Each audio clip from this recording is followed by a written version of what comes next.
মদিনার সবচাইতে গরিব সাহাবী বেলাল রাদিয়াল্লাহু তাআলা আনহু লজ্জাস্থান ঢাকার জন্য শুধু একটা জামা ছিল, গায়ে দেওয়ার মতো কোনো জামা নাই।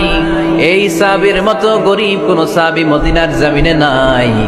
এই বেলাল রাদিয়াল্লাহু তাআলা আনহুকে বিশ্বনবী ডেকে বললেন, ইয়া বেলাল আনফিক ইয়া বেলাল লা তাখশা মিন যিল আরশি ইকলালা।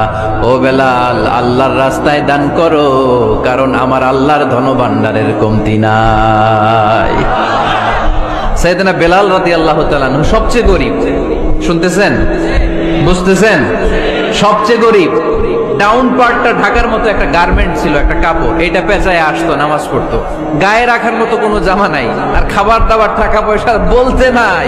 ওই সাহাবীর বিষ্ণু ইসলাম বললেন, আনফিক বেলাল, বেলাল তুমিও দান করো, তুমিও দাও, দানের হাতকে প্রশস্ত করে দাও।